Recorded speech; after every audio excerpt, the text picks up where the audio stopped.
Christina, I can't thank you enough for being on the CEO Global Network podcast. Welcome. It's great to see you again. Thank you. It's great to be here.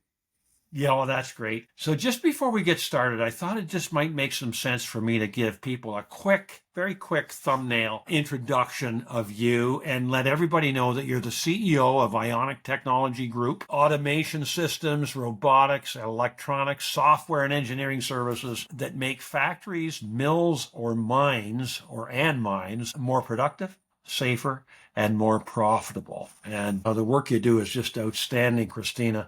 And 7 companies with operations in Lively, Ontario, Sudbury, Cambridge, and also Santiago, Chile, which is really interesting. You're a graduate of the University of Waterloo with an MBA from Laurentian University. And I also wanted to mention, though, that you're the founding president of WISE Sudbury, Women in Science and Engineering. And 3 main goals for that organization, and I know you're very committed to this, and been he's the founding president, as they say, been around 26 years or so.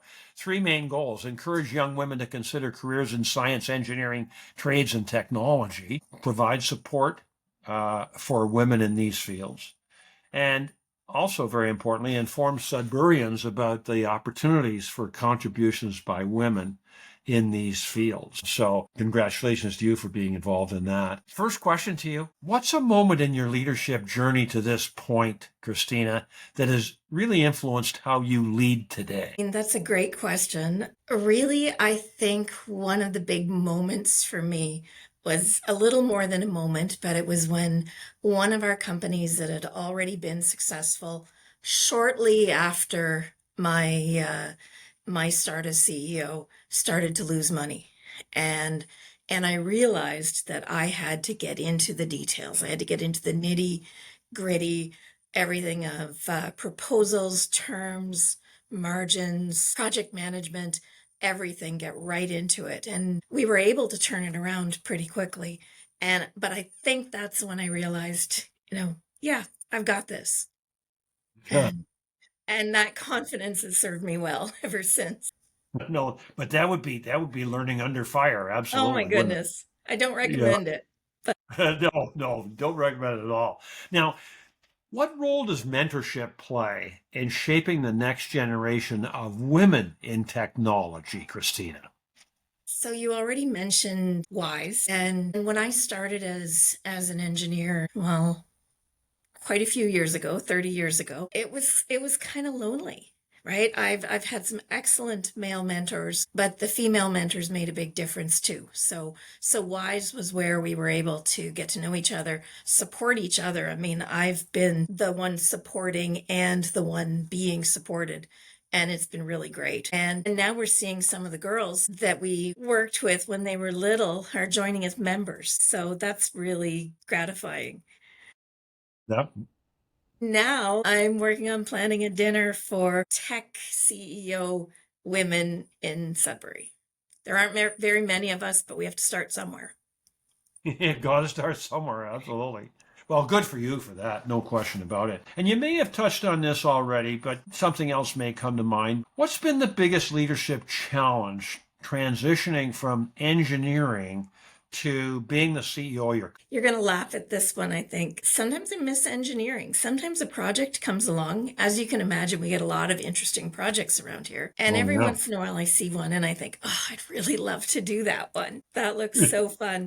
But fortunately, I like this role too. And I do find they're not as different as one might think. I did systems design engineering, and the combination of seeing things as a system and being analytical actually serves me really well. Yeah, So, it would, wouldn't it? Yeah, it would yeah, be it would be a very good combination, wouldn't it? it Yeah, is. 100. Yeah, it would be. And I think also with our projects, right, I have actually done the reports, the designs, the PLC programs, HMI programs, and commissioning. So I know what it's about. I know what it Yeah, really means to do that work. yeah, you've lived it. You've lived it. Yeah. Yeah. 100%. Now, how does Ionic stay agile, Christina, while managing, multiple subsidiaries and technologies in multiple, in a couple of countries? I think the answer is those multiple divisions and subsidiaries, et cetera, right? What it does, it allows people to focus on their area of expertise, of focus, so that, for example, in our variant, which is our underground truck loading system division, because they're able to focus on that, it is the best in the world. And we have that in multiple scenarios throughout the business. So that's really one of the main reasons we do it that way. And I have been known to preach about ideas all the time, that, throw out your half-baked idea, because your half-baked idea might lead to a better idea, which might lead to a really great idea that never would have happened without that half-baked idea. So we really have this atmosphere of throwing out ideas, of poking holes in ideas to make them stronger. And just we really work on a collaborative culture, and it's exciting. Well, that's a great part of your culture, isn't it? To have Yeah. people, be able to put those half-baked ideas out there that could become great ideas. Right? And well, good for you for encouraging that. It would be a differentiator, I would think. Now, when you look at automation, what is one overlooked risk with automation that's happening all the time that you think more leaders should be talking about? Is there one? Is there one that might come to mind? One risk? Well, we're an automation company that sometimes talks people out of automation. So automation loves consistency. Now, it doesn't need to be 100% consistency, but the easiest, cheapest, most effective automation occurs when things are consistent. When they're not, we can still do it, but it just gets more expensive and more challenging. So really the advice I would give if you're thinking about automation is work with someone who is practiced at automation and figure out what actually works for you. Where is that balance between automation and complexity and cost that suits your particular situation the best? Yeah, that's terrific advice. Christina, I have one last question for you, and then we'll wrap up, okay? Sure. And the question is, how do you define success in a company like yours that spans both high tech and heavy industry? So our very early unofficial vision was to get paid to play with big expensive toys. And we do that every day. Working in mining and heavy industry, our focus for automation is really, it's for productivity. Yes, no argument about that.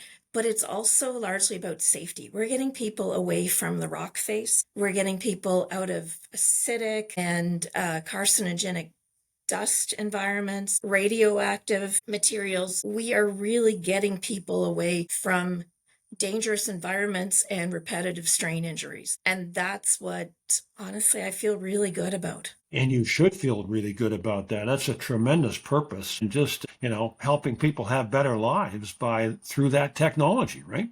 Yeah, and we can never know, which lives we've saved or which health we've improved, but I'm sure we have.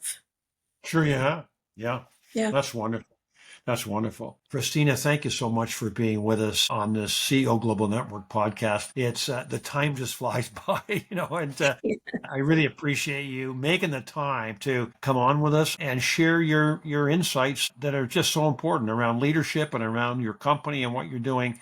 Thank you very much, and congratulations for your success and all that you are doing for everyone. Thank you so much. Thank you, John. I really enjoyed it. Thanks. No, that's great.